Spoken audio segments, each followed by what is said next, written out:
On September 29, 2019, Deputy James and Deputy Zhang from the Shelby County Sheriff's Office in Tennessee, a potentially dangerous engagement unfolded due to their reckless actions. The incident began when the officers responded to a call regarding a package theft based on doorbell camera footage. The complainant, Mr. Aaron Branch's girlfriend's mother, alleged that a neighbor had taken a package from her porch. Upon arriving at the scene, Deputy James and Deputy Zhang engage with the witnesses, specifically Ms. Vernita Eccles, who identified the neighbor across the street as a suspect. She further mentioned that the neighbor might have a bench warrant for her arrest. Within minutes, the officers made their way across the street to confront the neighbor, seemingly without validating the claims made by the callers. Surprisingly, Deputy James immediately announced his intention to arrest the neighbor without properly investigating the situation.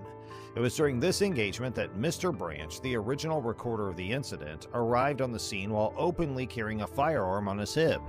He questioned the officers about the package's ownership, leading to Deputy James ordering him to disarm for officer safety.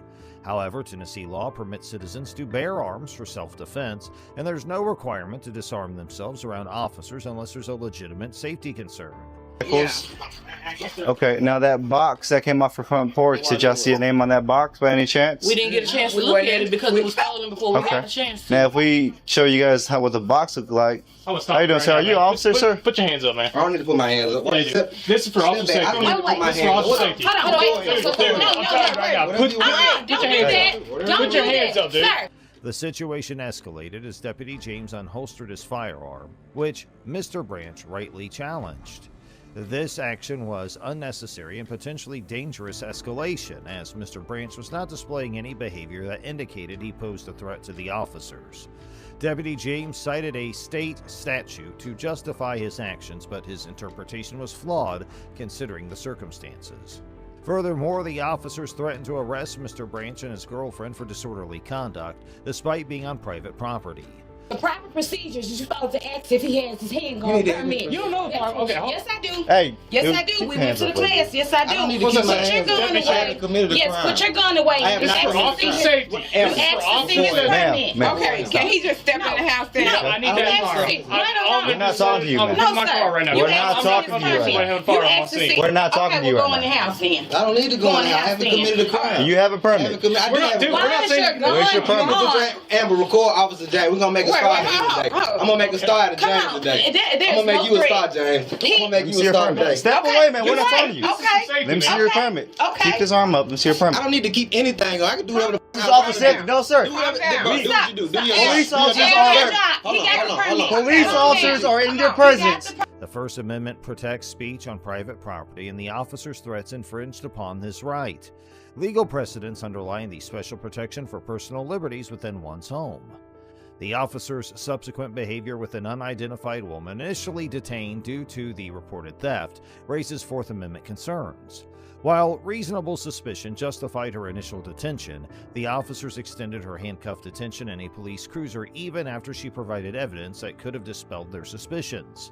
Courts have ruled that such extended detentions could transform investigative stops into arrest, violating the Fourth Amendment. There it is. You go to law school? I did go to law school. Okay, you passed the bar? I did So pass you're the a bar. lawyer? I am a lawyer. Okay. I don't have to disarm myself. That's not how the law works. Come here. I'm not going anywhere with you. Just go I have not committed a crime. They know I haven't committed a crime. They know I have not committed a crime. Amber, I want you to record them. I'm gonna make stars out of both of them. James and Zing. I'm gonna make big stars out of them. I love tyrants. I love tyrants like yourself. Either you step inside or you go to jail. I'm a law-abiding citizen. 5, 4, I'm not your child. Wait, hold on, wait. I'm not his child. Bro, you're not scaring nobody with that fucking permit. Question or whatever. You're not talking about. Despite these issues, Mr. Branch managed to de-escalate the situation through assertive dialogue. He challenged the officers' actions while maintaining composure and asserting his rights. Eventually, the officers released the detained woman, but not without her being held for an excessive duration. Now, let's move on to the next investigation. In an incident that occurred on July 3, 2021, officers from the Elkhart Police Department were called to respond to a disturbance at a hotel in Elkhart, Indiana. The officers stopped 3 teenagers whom they believed to be responsible for the disturbance and demanded that they identify themselves. As tensions began to rise, one of the bystanders at the scene started recording the encounter. Who I am. It doesn't matter. Talking about us. It doesn't matter. It doesn't matter. He doesn't want you guys back here. And to verify that, I need your names so that if you do show up again, you can then go to jail. Okay? So what is your name? Before I put you all in handcuffs and take you all to jail. Okay. Then you're gonna. I ain't gonna lie. I ain't going to jail, man. What is your name? Y'all ain't got no ride, man. We do. We waiting. Despite the potential escalation, the officers did not conduct a thorough investigation into the situation. According to best practices for police interactions, responding officers are expected to perform comprehensive preliminary investigations, including interviewing witnesses to accurately determine suspects. However, the officers in this case seemed uninterested in investigating further and instead continued to insist that the teenagers provide their identification. Because we can't verify that you are the parent or guardian? We can't. So again, I'm going to ask again before you all go in. Does that make sense? What is your name? We can't just release it. Let me talk to them. Let's talk to them. But if they weren't part of the confusion, then I don't understand what's going on. I told you multiple times. The boys and bystanders maintained that they were not involved in the initial disturbance, but the officers did not seem willing to consider this possibility. The officers' conduct raised questions about their failure to follow proper investigation procedures, even though there is no legal obligation for police officers to conduct in-depth investigations. You're not in trouble, man. But if you keep playing this game with us, I want him to come out here before I say anything else. They gone. They went out the back door. They went out the back door. No, I'm talking about the manager that said that we was because he know it's not us. No, it wasn't them. Exactly. That's why I want him to come out here. He doesn't want to come out here right now. Okay? Man, he has a job to do, which is in. inside. No, because he doesn't want you inside. He doesn't want you on the property. He don't know it. The bystander recording the incident questioned the officer's authority to detain the teenagers based on Indiana's trespassing laws. He argued that since the teenagers had not refused to leave the property when asked, they could not be considered trespassing. The officer countered by citing Indiana trespassing law, which allows charges to be brought against individuals who knowingly or intentionally refuse to leave private property after being asked to do so by the property owner or their agent. However, legal precedent indicated that a police officer who is neither the property owner nor an agent of the owner cannot create a trespass violation merely by asking someone to leave and then arresting them for noncompliance. In this instance, the officers were acting in their capacity as police officers and not as agents of the property owner, so their detention of the teenagers on suspicion of trespassing seemed unjustified. These are not them. These are not them. So would you like to Please come out. We didn't have nothing to do with it. Yes. No, they had nothing to do with it. All right, man, get my. Stand up. The other dude jumped out the gun. It was taller boys who are probably already all gone because they knew that you were coming. They don't want to. That's why deal I with police. until he come out here. I just right No, but when I walked in, he pointed to you, Yeah, gentlemen. man, that's Right all now, I you him to just come got out. my- You you just got got for my nothing. You It got wasn't- my name for nothing. You didn't want to come out. It wasn't that hard for him to come out here and clear it up. He trying to put it in here to take me to Sure, jail. because you're not cooperating. You're not doing his It's job easier right. for me to control the Not doing his situation. job right. I am doing my job right. See, y'all don't know What's your name, badge what number? He was talking about. They was in there talking about gunplay with this dude, man. That's Sure, what I said. and Y'all when I didn't got have nothing here, to do with it. listen, when I got here, Yeah. he pointed to these gentlemen. We told you it was Okay. The description that he gave. I can't take your word for it when he pointed to you. Furthermore, Indiana law does not have a stop and identify statute that mandates individuals to provide identification during criminal investigations. The statute requires individuals to provide identification to law enforcement officers, and that only applies when someone is stopped for an infraction or ordinance violation. This means that the officer's demand for identification lacked a legal basis. He did. He pointed to you. already in there, He bro. pointed to you. Okay. That's why. Name and badge number, please. Is an LCAR policy for you to identify yourself to the My public? guess is they probably already left Okay. because they all probably have their licenses. That's fine. And they drove off because they didn't want to deal with you guys. The situation escalated further when one officer claimed that the hotel manager had misidentified the teenagers as the perpetrators of the disturbance. Despite the assertion from the bystanders that the detained teenagers were not involved, the officers seemed unwilling to reconsider their actions. The bystanders and teens remained composed, and with the intervention of the bystanders, the officers were eventually compelled to release the teenagers. Now let's take a look at another investigation. In a notable incident on June 12, 2020, a confrontation between an Amazon delivery driver named Deja Murphy and property owner Keith Miller in Lowell, Indiana, has brought to light the complexities of enforcing laws on private property. The incident, originally reported by the Times of Northwest Indiana and discussed on Lackluster's channel, involves issues related to traffic laws, private property rights, criminal confinement, and police authority. The situation unfolded when Miller, convinced that Murphy was speeding on his property, employed his truck to block her exit. Good luck, buddy. No. Bottom line is, I need your ID. Sure. You're going to pull your truck in your driveway. Yep. I'm going to get her information. I'm going to do a report, and we're going to go about our day. I'm going to get my wallet from my office. Huh? No, you're not. You're going to just give me your name and information. Oh, sure. I'm going to... You want me to write it down for you? Yeah. I don't need... I'm not spending all day with this. This is ridiculous. I asked, and we have since put cameras up. I just said, what's your last name? Miller, M-I-L-L-E-R. He proceeded to demand her identification, thereby initiating a tense standoff. Responding to Murphy's call, Officer John from the Lake County Sheriff's Department arrived at the scene. He clarified that he lacked jurisdiction to enforce speeding laws on private property, igniting a discourse on the distinction between public roads and private driveways. Indiana's legal framework underscores the limited jurisdiction of traffic laws on private property. State law specifies that highway regulations pertain to publicly maintained roads accessible for vehicular travel. In contrast, a private driveway, such as Miller's property, doesn't fall within this category. Therefore, Murphy's alleged speeding on the driveway couldn't be penalized as a traffic violation under Indiana law. However, exceptions do exist. In certain cases, police can enforce traffic rules on private property where the public's invited. This enforcement relies on local ordinances and agreements between property owners and law enforcement authorities. These provisions empower the police to regulate traffic and parking on private property under specific circumstances. Thank you. Sorry. Pull forward.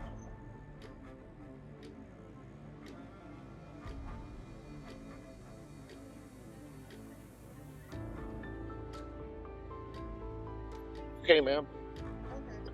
I need your license. Okay. And may I ask why Because you called the police, he called the police, and sure. I'm called here. That's why I need your information. That's all the information I need. And he's upset because you were speeding. I told him he couldn't do what he's doing. And you're going to go on your way, and if you have any issues, you and your company can stop delivering here. Okay. How's that? He came to my door. That's what bothered me. He came in my door, opened the door, told me to get the hell out my door. While these local ordinances may not encompass the full scope of state traffic laws, they still grant authorities the capacity to uphold specific regulations. Miller's actions also raise questions about potential criminal charges.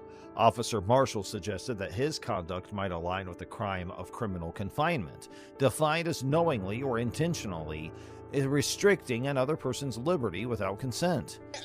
That's harassment. You know what? Let's stop. Okay. We're going to do a report, and we're going to go about our day. It's harassment, though. Everything's everything. You know what? That's harassment. There'll be a report on file. While Murphy's situation didn't precisely match this definition, it highlighted the broader issue of maintaining public safety and individual rights on private property. To the prosecutor's office? This is Lake County? Yeah. Yes. We'll give you a case number. Yeah, I want the case number, please. It'll be on the report, sir. What's your name? It'll be on the report. It's Marshall. Marshall? Okay. And tell your friend on the phone I'm not upset with you. That's my brother. You know what? You know where everything's going on? That's the only reason why Everyone's fine. We're here. I don't need your brother telling me my job and what we need to do.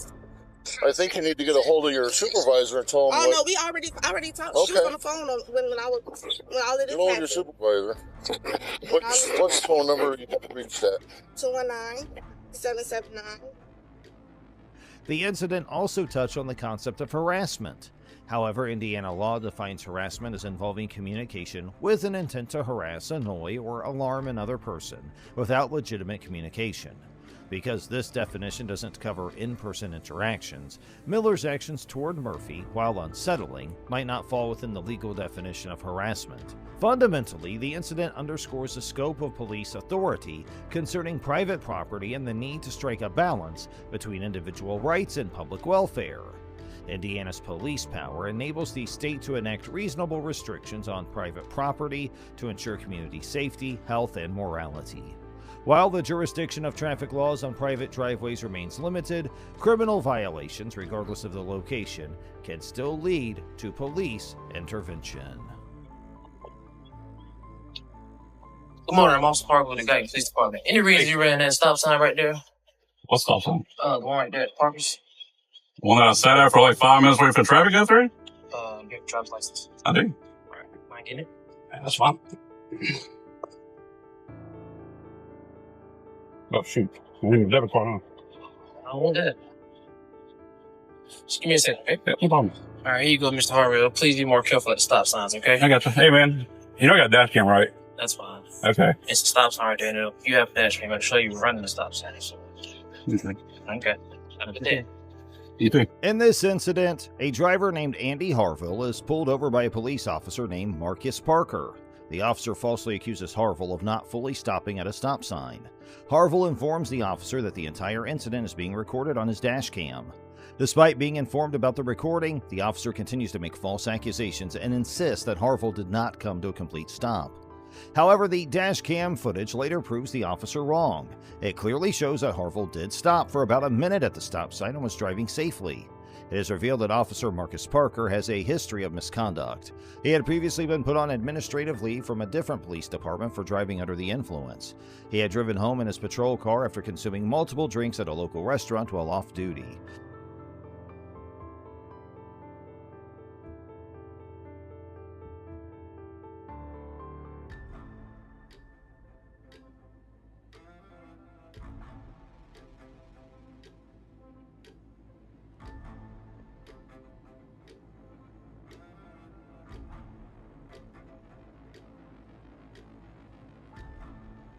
Parker had been dishonest with his supervisors about the incident before eventually resigning and joining the Guyton Police Department. The Guyton Police Department itself has concerning issues. They lack important policies regarding the use of body and dash cams, as well as protocols for the use of force, excessive force arrests, and interactions with the public. The absence of these policies undermines citizen protection and fails to provide clear guidelines for police officers. Given these circumstances, there is a call for accountability and reform within the Guyton Police Department. The officer involved, Marcus Parker, should face consequences for his misconduct. Additionally, the department needs to implement necessary reforms for better serving and protecting the citizens under their jurisdiction. Now let's move to another video. He's being detained right now for QX. No, I'm talking to her now.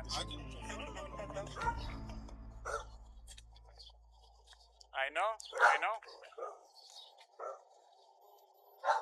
know. Checking for an aggressive white female, unknown weapons, wearing a white shirt, blue jeans, making threats to harm himself. Samuel Scott Jr.'s incident began when his car, a 2006 black Jeep Compass, was stolen from outside his aunt's house in Buena Vista in Miami. Saber mais. ¿Pero qué? ¿Qué estás esperando? ¿Tú eres un sargento? Ok, yo tengo a mi sargento. All right? Okay?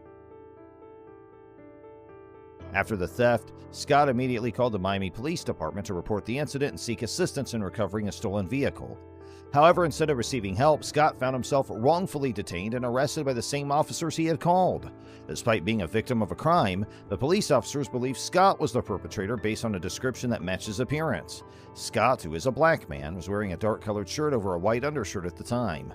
In a body camera footage obtained by the media, Scott can be seen telling the officers that the description of the person who took off in his car was similar to his own, but he insisted that they had the wrong person. I went over there to see the kids and everything. My kids are, where are your kids? I was with them. Where are they? Over there, what's the name? They were over at my cousin's house. So, huh? What? I've been over there since what? I want to say it's 5:30, 6 o'clock. I actually walked back over here. You have 2 IDs? Yeah. That's not good. Well, one is an ID and one is a driver's license. Okay. All right. Scott questioned why he would call the police if he had stolen his own car and expresses concern for his children who are left unattended while he's being questioned. You know what's up, okay? All right, but okay. You mind if I sit in your car? I really don't know what I did. I really don't care, but. Alright, listen. I'm gonna reach your rights real quick. Alright? I'm telling you guys got the wrong guy. I can confirm where I was and I can even confirm my activities. I recently logged off of the VPN at my job. Okay. At what time? Roughly before I came over here, before I called you guys. But I'm telling you, you guys got the wrong guy. Okay. The description of the guy that took off from your car is just like yours. The officers proceeded to charge Scott with several offenses, including leaving the scene of an accident, false reporting of a crime, failure to carry a concealed weapon license, and possession of marijuana. However, these charges were later dropped by the Miami-Dade State Attorney's Office in November 2021, indicating that there was insufficient evidence to pursue the case against Scott.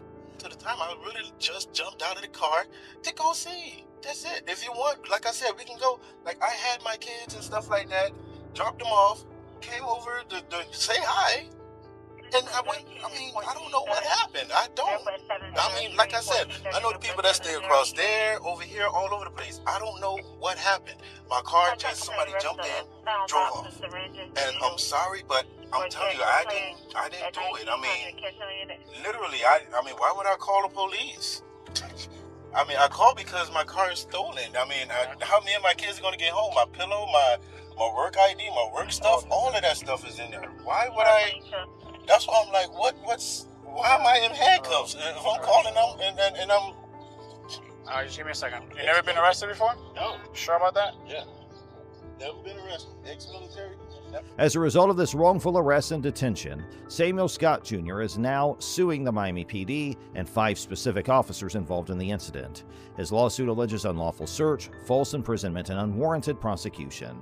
Scott's attorney is seeking $500,000 in damages for the physical, emotional, and reputational harm caused by the incident.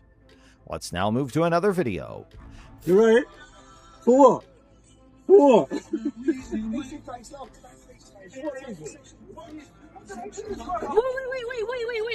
he didn't do anything! For what?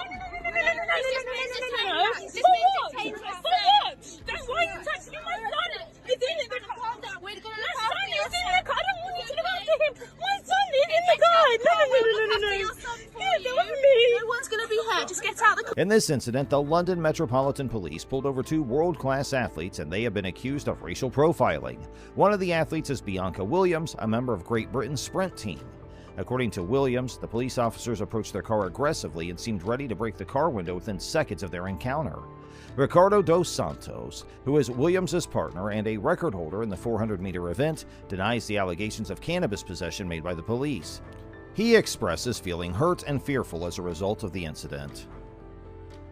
Guardale con la pistola che le punto. Sì, basta che non appuntati qua, non ci voglio Lo sto puntando, lo so che sei, non è che sei. Fatti un po' più avanti, fatti un po'. No, basta che non sparano. È una macchina nuova quella, non è che sei. One other video surfaced showing AC Milan's Tom Way Bakayoko being detained and searched by police officers who had firearms drawn. No, le vedo, le vedo. Le vedo. C'è una visuale precisa proprio.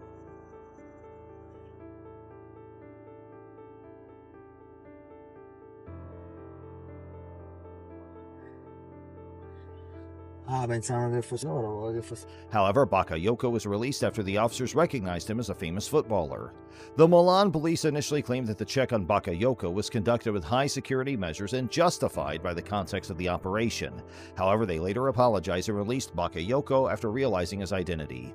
The police statement mentioned that the check was carried out in a manner consistent with the perceived danger, but the officer's shock upon recognizing Bakayoko suggests a potential misunderstanding or error in judgment.